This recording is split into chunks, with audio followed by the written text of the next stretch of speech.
Nĩndamwamũkĩra gĩikaro-inĩ gĩkĩ, nĩtũkenete nĩ gũka kwanyu. Karibuni kwenye kikao hichi, tumefurahia mmekuja.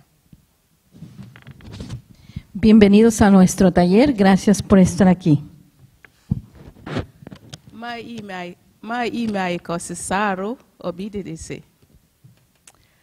Welcome to our session. You have now been welcomed in 5 languages. Beth did 2. Kikuyu, Swahili, Spanish, Lugbara, and now English. We like to start our presentations this way. What we hope that it does for you is gives you a first introduction to both the richness and the challenge of cross-cultural work. One of my experiences when I first started working in the Access Project, and we'll tell you some more about ourselves in just a moment, is that I had a meeting with a group that included some Sudanese women, Somali women, other African women, Latino women. We were having a conversation. No other people who were born and raised in the United States were there. And after a 2-hour meeting, I went home and said to my husband, I am so exhausted. And what I realized was I was exhausted from listening to and trying to interpret the various accents that I was hearing and getting used to the rhythm of the language. And I thought to myself at that point, wow, and what is it like to live every day having to do that exhausting work of it not being your first language and translating things in your mind all the time. So our plan is to share with you some stories. And what I invite you to do during this session is to listen for the rhythm of the accents and the languages, and to enjoy getting to hear that rhythm and more being able to understand what everybody is saying up here. Don't worry, the rest will be in English, except every once in a while I think Beth will throw in a couple other words, but the rest will be in English. I'm going to ask everybody to reintroduce themselves or introduce themselves, let you know where they're from and a little bit about them and their child. What we have here are 3 immigrant refugee moms who have children with special needs. Now I'll speak a language that you can understand. But I hope that gives you a taste of how immigrants and refugees have to listen to, especially those that do not speak English, to what they cannot understand. My name is Beth Kinyuagadetu. I'm originally, or I'm still from Kenya. I've been in the country for about 10 years, over 10 years, and have a son who has special needs. His name is Philip. He's 11 years old. He was diagnosed with autism when he was 2 years old. My name is Mayuli Bells, and I'm originally from Mexico, raised and grew up in Mexico, and I am an immigrant. I came to the country in 1991. I'm the mother of 6 children. I have a daughter with special needs. Now she's 19 years old, and I'm very happy to be here with you. My name is Florence Orionzi. I was born and raised in Uganda. I have lived in the United States for 23 years now. I came as a refugee, and I have a son who was diagnosed with autism at the age of 3. And my name is Jane Ellison, and I am project manager for Greater St. Cloud Area Thrive and the Access Project that we have come from. I'm going to tell you a little bit more background about the Access Project. We come from Greater St. Cloud Area Thrive, and that's an organization that it's a collaboration of organizations working for healthy social and emotional development of children age birth to 5, with particular emphasis on birth to 3. And out of the Thrive Project came the Access Project, which specifically is looking at addressing the needs of immigrant and refugee families and their very young children, and in particular in relationship to early intervention services. So you can see our mission, building relationships across cultures to expand access to resources and supports in the early intervention system for immigrant and refugee children, ages birth to 3, and our vision, which is that all immigrant and refugee children in the St. Cloud area have access to resources and support for their healthy development, which is something that we obviously would all want to have happen.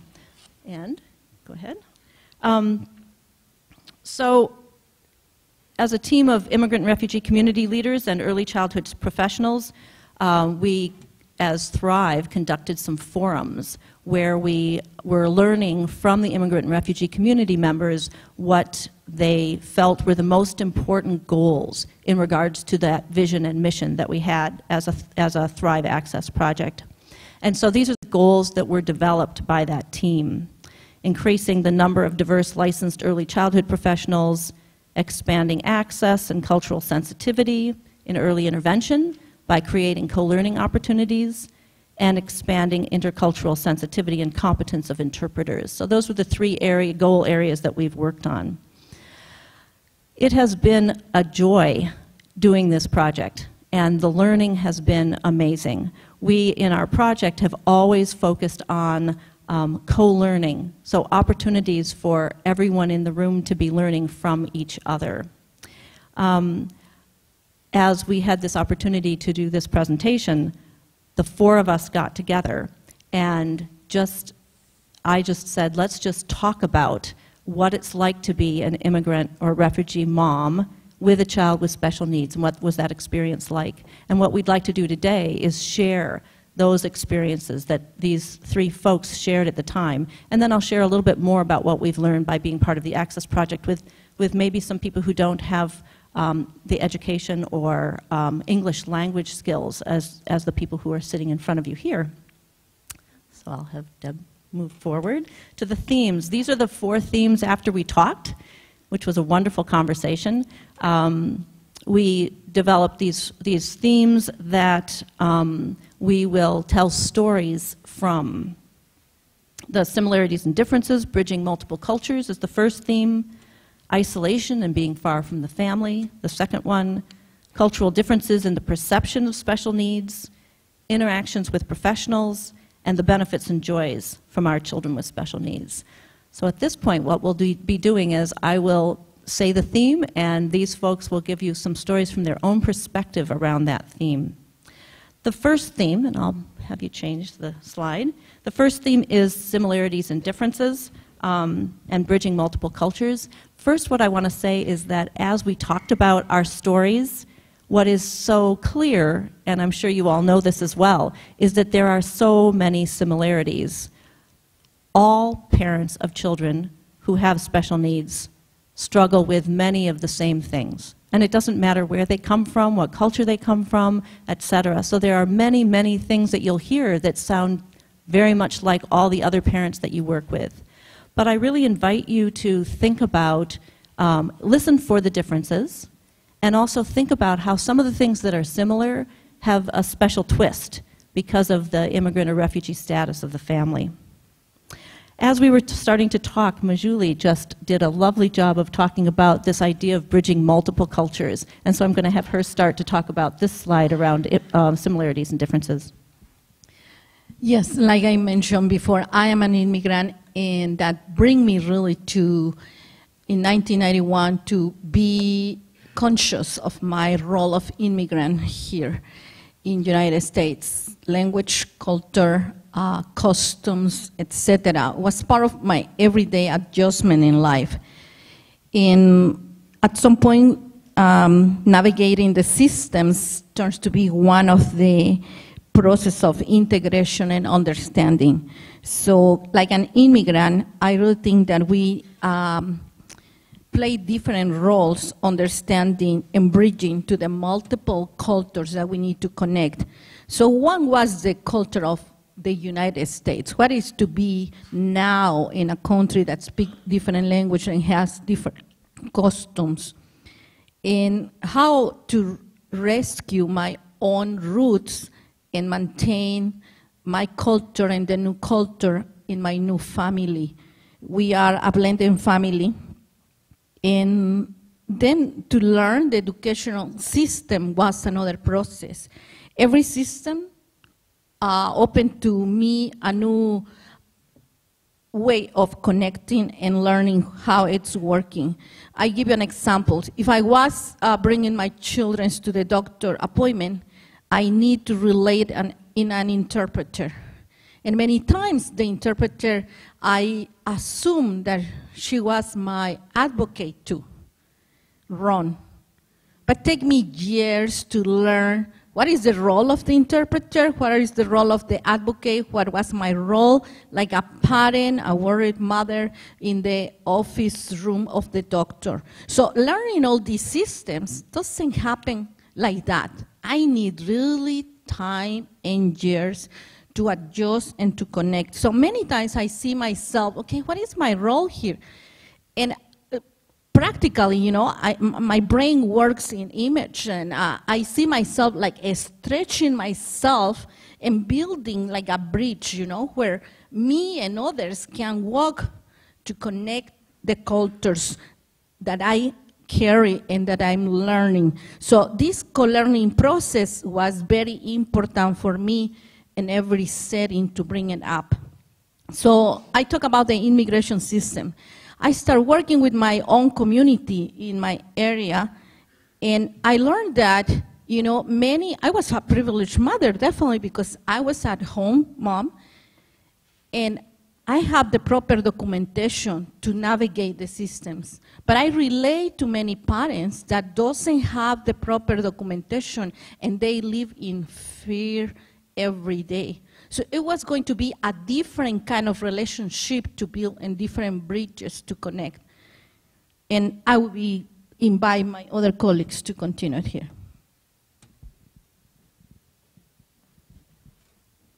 Mayuri said it all. When you are an immigrant or a refugee, there are so many cultures that you really have to go through. I thought because I knew English, that it would not be so hard. But I realized when I speak, people did not understand me. Not just dealing with my son's condition. I remember when I came, I went hungry for 2 days. Because when I asked, I came as a student at St. Cloud State, and I came directly from Kenya. So I really didn't know my way around.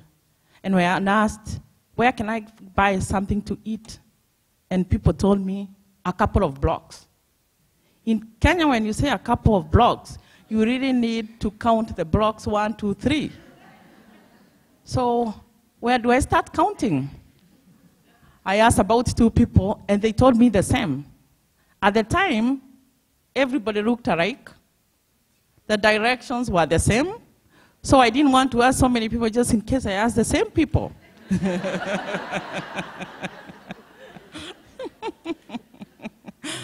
So that's one of the cultures. So I couldn't help asking, how about the people that cannot communicate English at all? That's so hard for them. And now I would invite Florence to say. Yeah. I'll just add that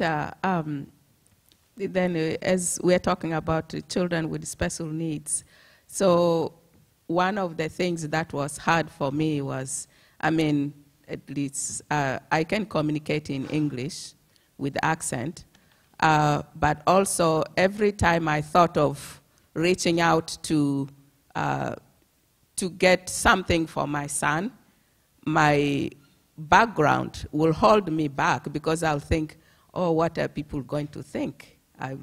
Because I knew it was done differently in my country, so no, I don't go. So I was fearing all the time to even to go somewhere to talk to somebody, or somebody gave you a contact, but you just don't easily go, okay, I'll just call, and you have to think and process and then come to the right mind before doing it. So that's like you go through the maze before you reach a point where, okay, I think I can do it now. So. And what was so eye-opening for me when Majuli first said this was just that idea. We were talking about immigrants and refugees having to manage both the culture of special education and also the culture that was their home culture. And then she said, oh, but Jane, there's multiple cultures. And on the picture up here, we tried to kind of indicate how many, and I'm thinking about how an English-speaking U.S. person is managing the special education culture, which is a huge thing, just that. And then to manage all these others at the same time was just very eye-opening for me, so really appreciated that when she brought that up. All right.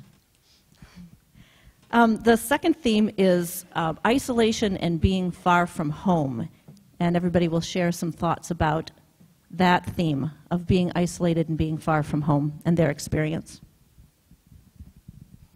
And once again, my son was born, I was just a few months in the country, about 6 or 7 months in the country when he was born.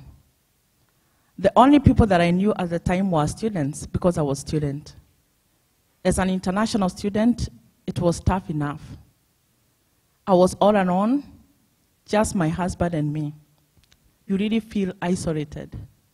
Like we said earlier, you do not understand the system, you do not know who to talk to, and you do not know even how to ask it.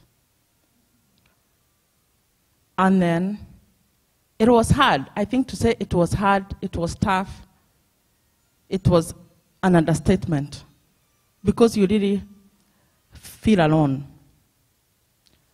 There are so many resources, yes, but like my Kikyu saying, somebody sang, Utoi doi, na doi doi, na dagemanyati doi. It says you do not know what you do not know, and you do not know that you do not know.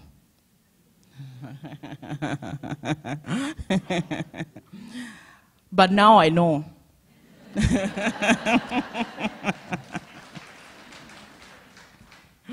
Thank God. In my case, you know, it was very interesting because family definitely for us mean the system of support. So coming here, well, you left in the South your family, friends, brothers, sisters. We do not have the concept of extended family. Everybody is part of your family. So the isolation piece came to play a big role. We are really, especially Latinos, very resilient communities, and we create our own systems of support immediately. So I was running really versus some people in my area that speak my language and reaching to them because I was isolated and I really want to continue creating a system of support. Having children with special ed and not knowing that they are, in my case, take years, 6 years to be diagnosed. We just know that something was not okay, but really I don't have the capacity to define what was going on. It needs to pass years until we really have the opportunity, and thanks to professionals, to be able to say, oh, this is what is going on. But in the meantime, you don't know exactly what's going on, but you live day by day and you create systems of support for what you need. Family, in our case, is important. But family, too, play a different role when you assume that something is not going to okay. So for many years, I don't mention anything to my family south in Mexico about the condition of my girl. Number one, because I was not sure, but number two, really the big one was, what they're going to think? I'm supposed to be successful here. Now what is, this is a success or it's a failure?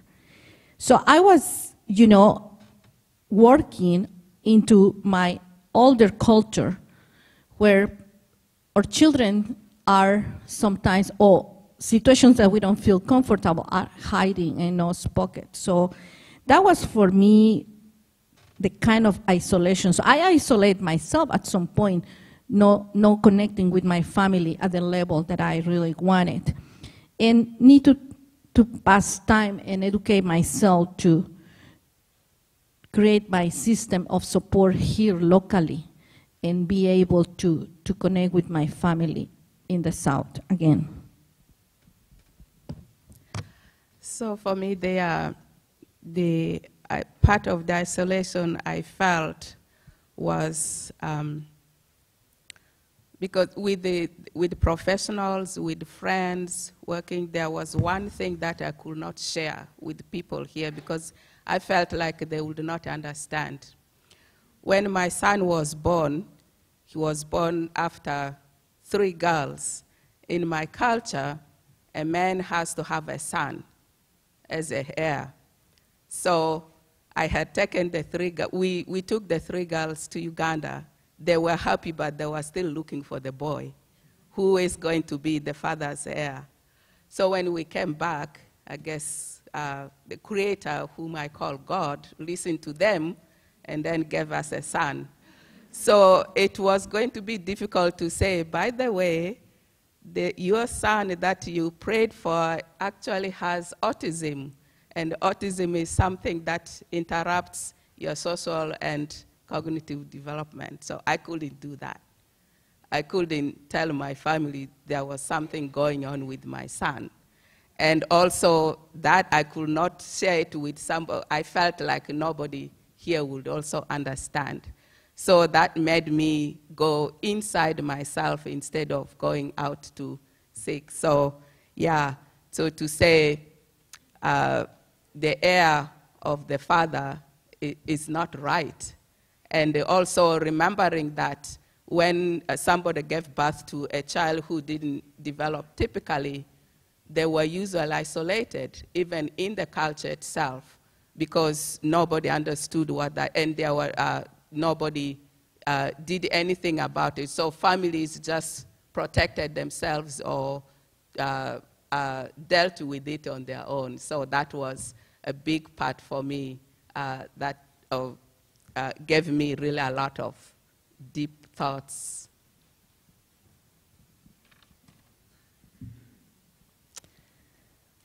So the next theme that we will share stories about is cultural differences in our understanding of special needs. We'll start with Majuli. Definitely, you know, many times I think, what would be happening if I was in Mexico and my family need to confront situations like special education.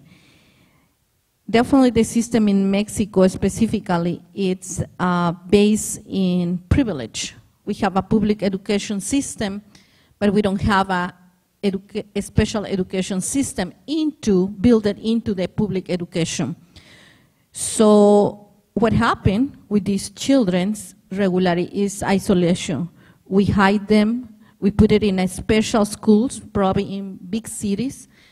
In my case, that I came from a small town, probably would be no options at all, no services at all.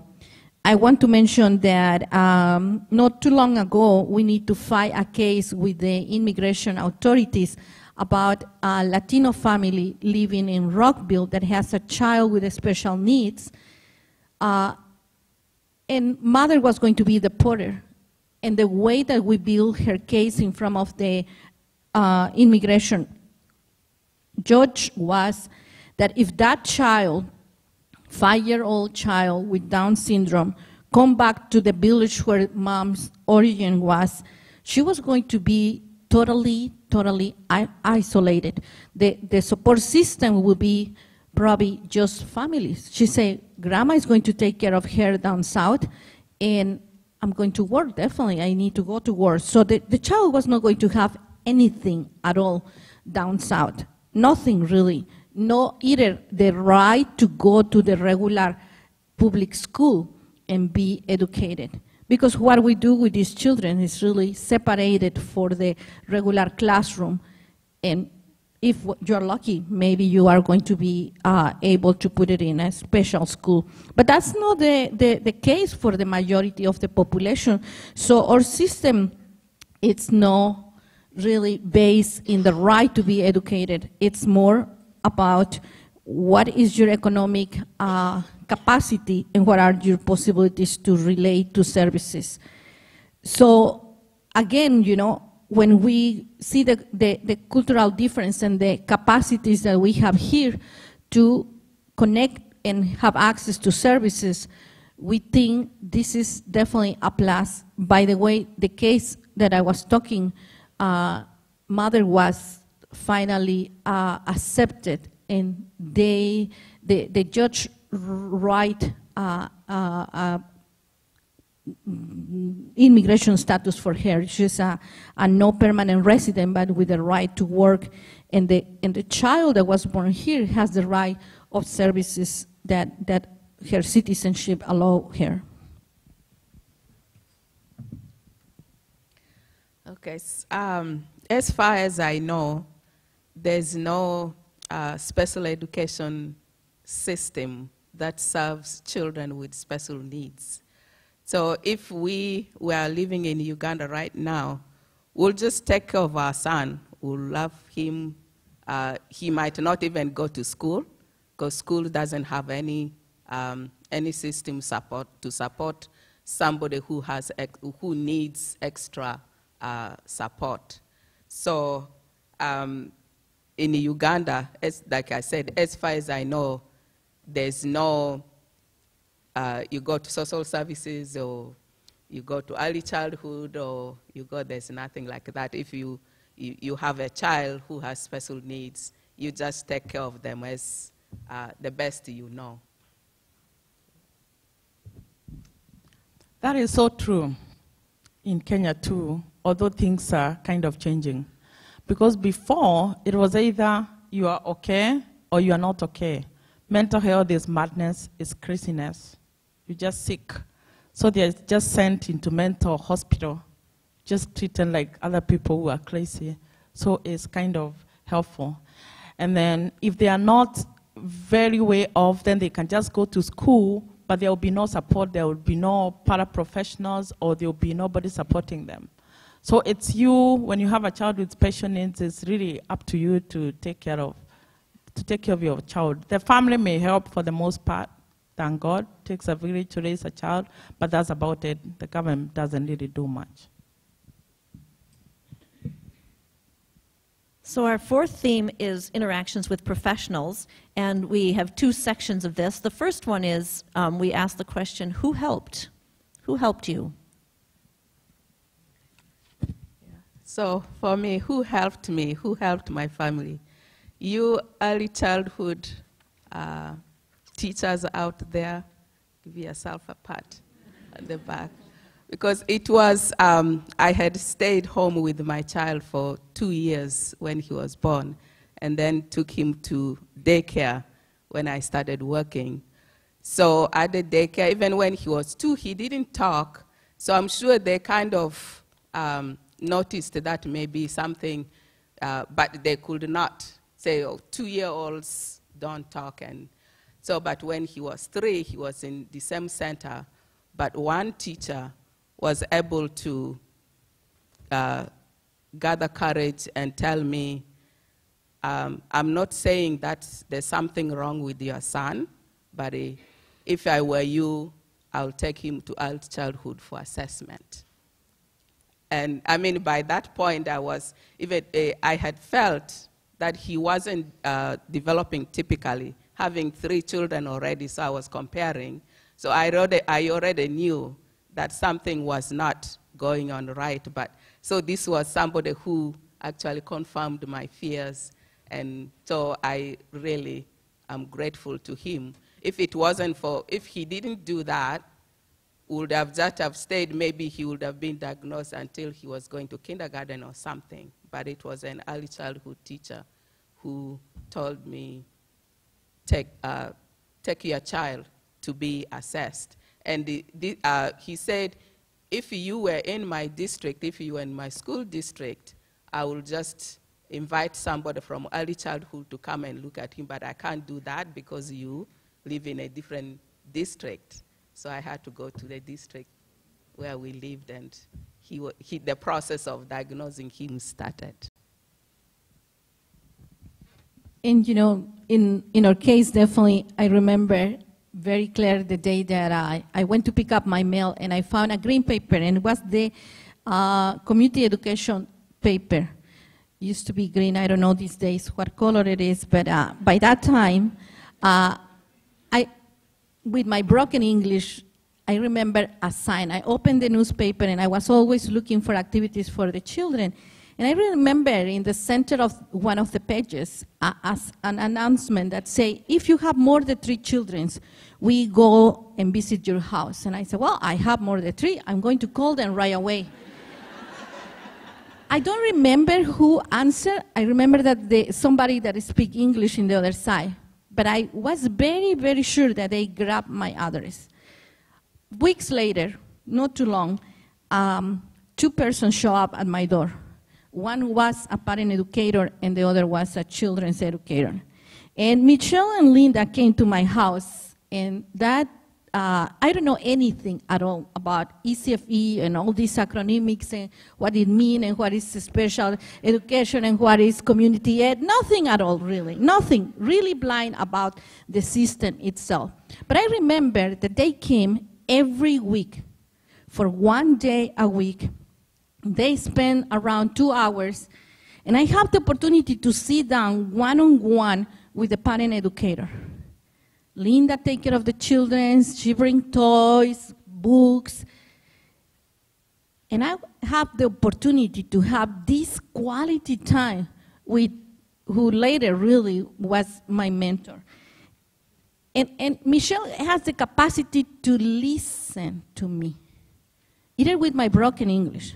I remember, her name is not too easy to write for me, and she pushed me many times, say, hey, write my name correctly. See all the letters, Okay, now you're going to do this call.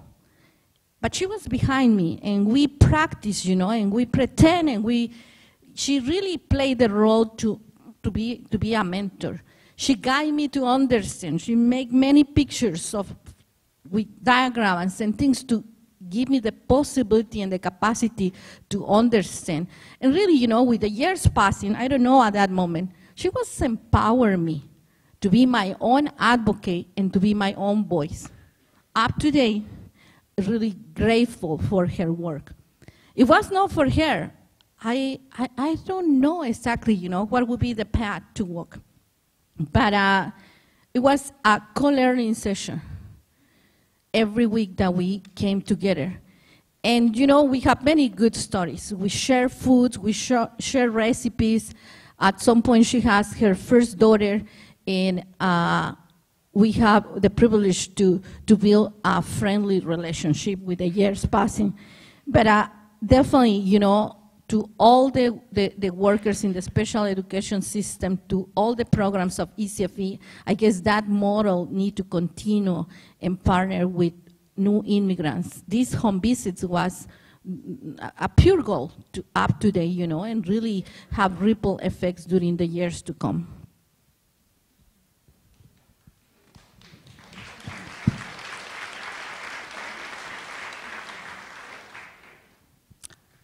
As a mother, you are really the best doctor for your child.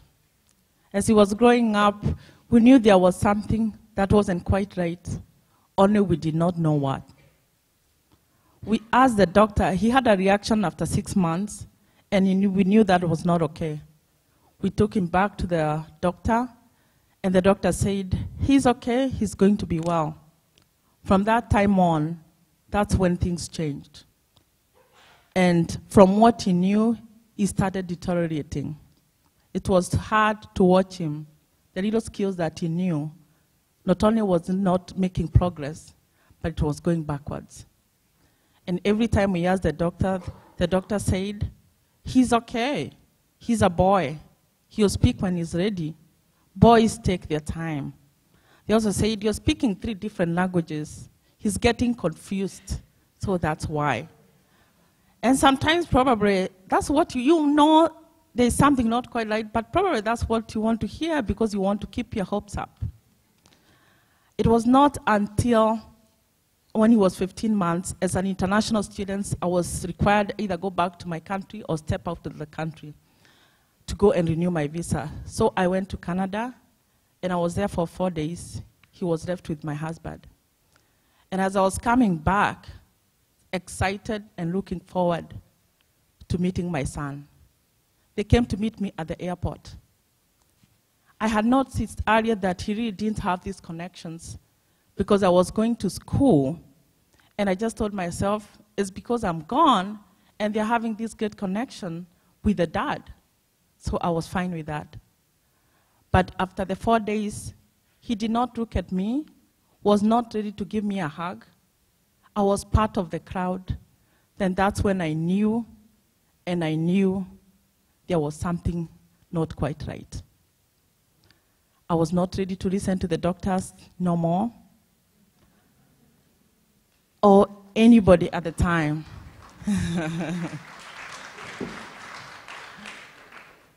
So I knew it was time to look for help. Only, I did not know where. Luckily, I knew a number. I can't remember how I would come across that number. 656-6000. And in a language we say, Moria de Giradoraga, which means if you ask for a way, you'll be directed and you'll get there. So we called that number, and as public health nurse was sent to the house. She came and made sure that all was well, the food was right, the atmosphere was conducive. Then after she worked with us, she called another number that I was later to know. It was early childhood. As Florence said, early childhood people, you do a wonderful job. So, and all the other professionals, you do great. So keep it up. So it started, and one person came and worked with them. And we could ask, do you see anything? So there are some red flags. They are professionals. They won't tell you. They are waiting. There will be somebody who will come to help you with that. So one person came up after the other, OT, PT, name them. And they all came. They would bring their toys. They would ask questions. They would pray with him. They would pray with that. And then after that is when they came and said, the head of the early childhood, I saw her here, she came and said, maybe this is what they would recommend us to do. And that's when now we went to the doctor, and then he was qualified as an early childhood, and he started receiving services there. That was our aha moment. Because after we started going to that early childhood, then they connected to all these other resources. There are so many of them. The PCA, that I can afford to be here today because I have a PCA watching him, since he can't be able to go to these other places on the help that's also there. So that's how now my isolation kind of came to, not really an end, but you felt supported and you stopped feeling like you're alone, because you came to know, oh, there are some people that cares. You are really not by yourself. And it was always interesting to go, when we go to these meetings, IEP and what have you, to see all these people, 10 professionals, all for your son. That means a lot to us. Because it's so hard for immigrant families to receive services or to know their services there. Like I said, you don't know what you do not know, and you do not know that you do not know. But like I said, now I know, and I feel good that I know.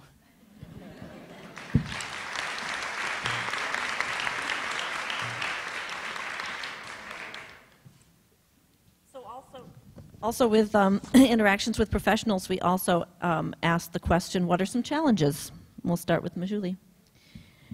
Yeah, during the years I have different kind of professionals, but I can tell you something that appealed me was the no courtesy in the room, you know. We are very, very warm communities. We like to hug, we like to shake hands, we like to respect authority, but you know, when you come to a doctor office, you expect some one-on-one, almost, you know, human relation with that person. It's a person that is going to listen probably very, very, very private things and your more deep worries. And unfortunately, some professionals was very impersonal.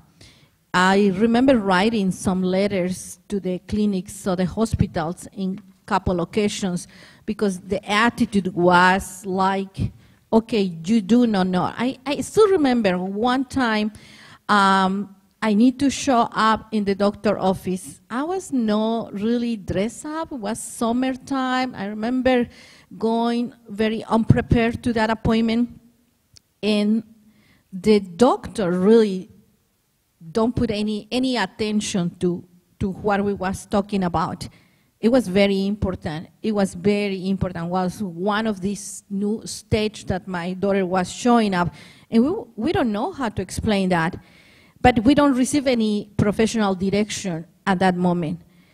I talked again with my angel guard, and was my ECFE parent, and she suggests, well, it's time to change doctors.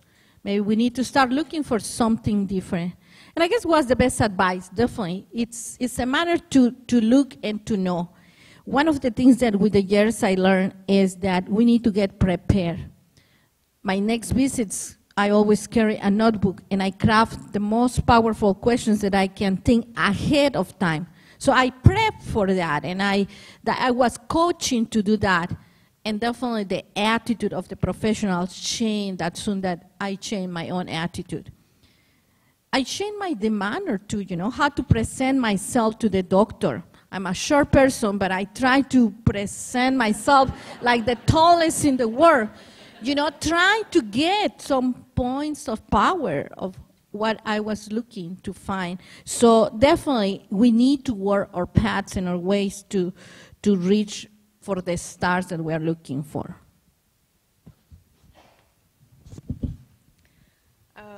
Challenges with this. Oh, yeah. Challenges with the system. The one thing that has been really challenging for me is the IEPs. I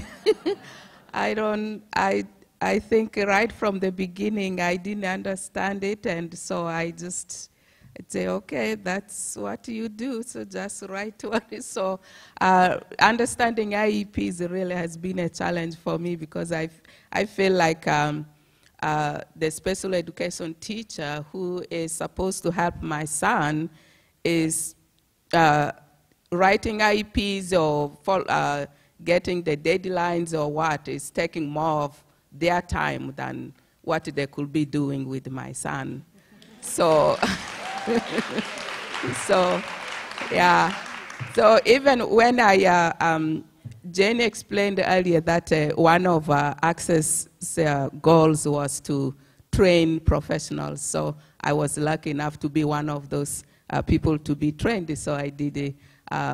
When I started the program, naturally I thought, yes, I'm going to do special education so I can be my son's teacher. But no, I don't think I want to learn how to write IEPs. So definitely that is the challenge. And I think it comes from the fact of just not understanding it. And I mean, it's what you're doing, what you're supposed to do, but to me, it's not working. Yeah. And then the other challenge for my family has been my son is high functioning. So it's like there are many things we don't qualify for. My son does not qualify. I feel like he still needs services, but the services he can get, we'll have to pay for it out of our pocket. But our pocket, the guideline, we just jump over the guideline by an inch. And so that has been a really big challenge. So we have to choose, can we do this one now? Can we? So in that regard, it's been a challenge. The resources are really there, but it's not been easily accessible to my family. That's some of the challenges.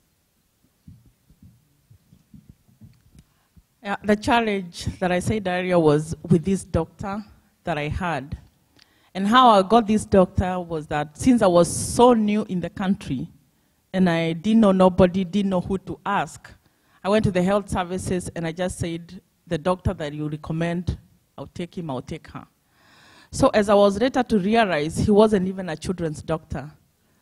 So it happened, my son was the first child that was dealing with autism. And that's why it was hard for him to even probably notice the difference. So after we started working with the IEP, I mean with, there were IEPs, but with the early childhood we changed. And now we have a wonderful doctor, a doctor who understands us and who understands him. So that bit has been good for us. And then with the IEP, with the teachers, he connected very well.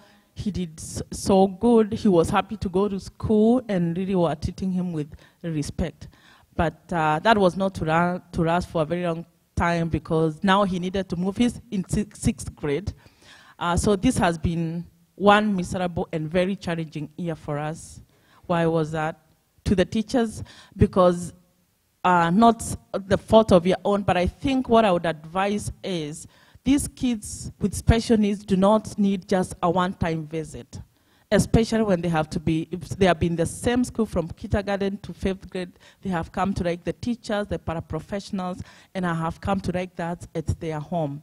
So shifting for him was hard.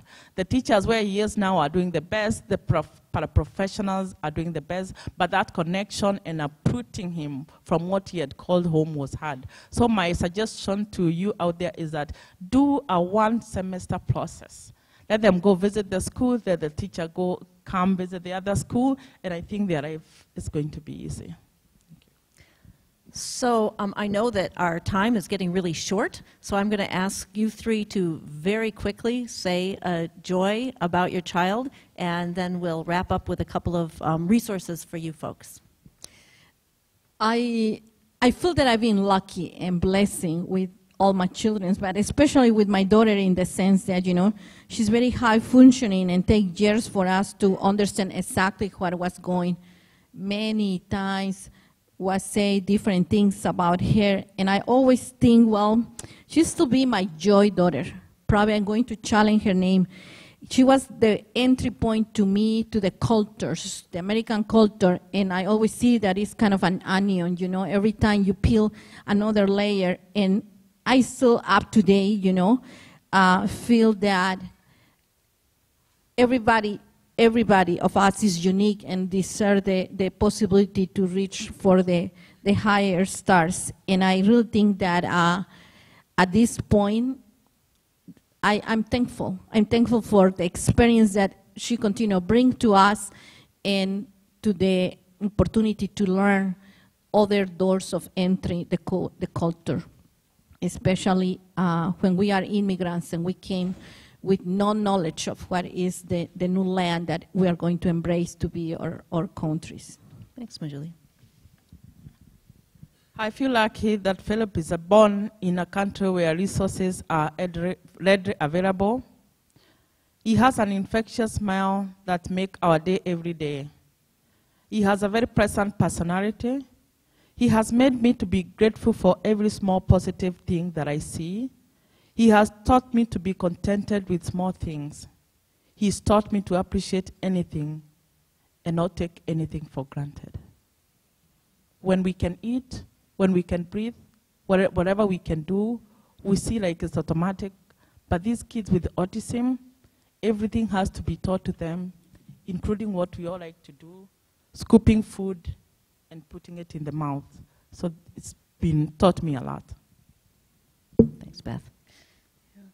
Gani has taught me love and honesty in a different way. For her, everything, for him rather, you just see something that is pure. Sometimes I feel like I'm going to be corrupting that. So I feel like I want to protect that, because in our world right now, we see we want to get what we want, so we don't care about. But for him, what he sees is what he sees, and that's kind of refreshing. And he's handsome, he's kind, he's loving, and that's his sisters actually reminded me that, Mom, he will not be who he is if he had to be different. We just love him the way he is. So that is our joy. And also, I just want to add, two of his sisters, his condition influenced their majors in college. So that was. Thank you. So just to wrap up, I'm not going to go over this. We learned many other things about challenges, and so listed on there are a few of the other things we learned. We could talk for a long time about this, but we know our time is up. You can go to the next one. And what I want to share with you is that the Access Project has been trying to address the need for appropriate kinds of services for immigrant and refugee families. And in doing that, we're going to have some materials that hopefully will be useful to you folks. We have a video. I was going to show just a little clip of Florence saying wonderful things. She has a poem about Ghani that she's shared. So we have a video of something like this, talking about immigrant and refugee families, talking about their children with special needs. That's going to be available by the end of the year. We're going to be having a curriculum available, a speakers bureau so that you could bring some of these folks to other sessions and be able to hear them again.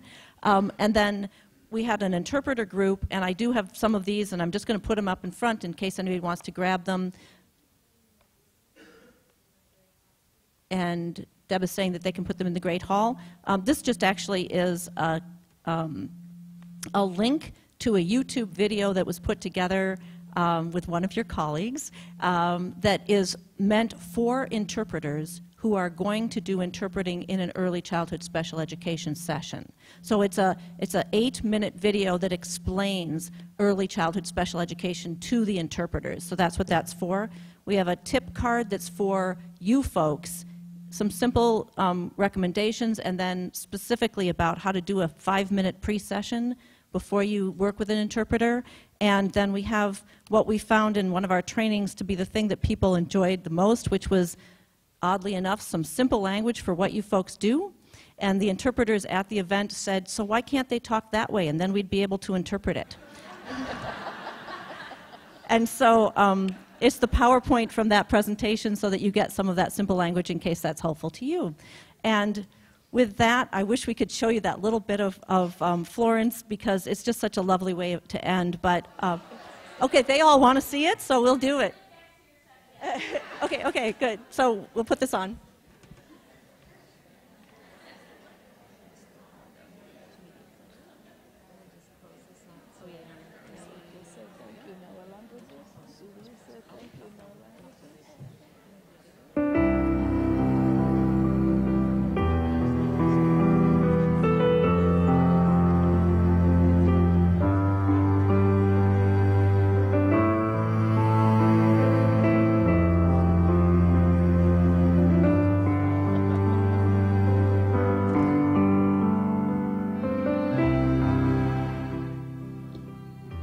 Look at him, my son. He is cute, gentle, kind, loving, intelligent. Gives great hugs with his long, thin arms. Beautiful smile, speaks less words. He does not like to look at people's faces, but he listens. He loves basketball, playing, watching, knows all the NBA teams. He likes dunks, buzzer beater shots.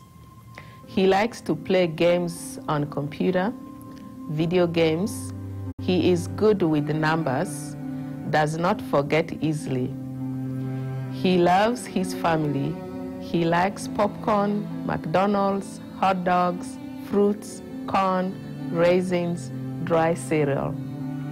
He does not seek peer company to play. That is, he doesn't look to play with the other children. He enjoys being in hotels just because he jumps on the beds. Loves to be at home. He is Ghani, my son. He has autism. Help, help.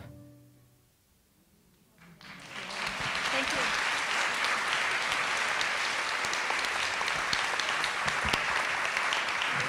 Let's give them a really big round of applause. Oh, you're getting a time with the convention. Wow. Oh, wow. Thank you.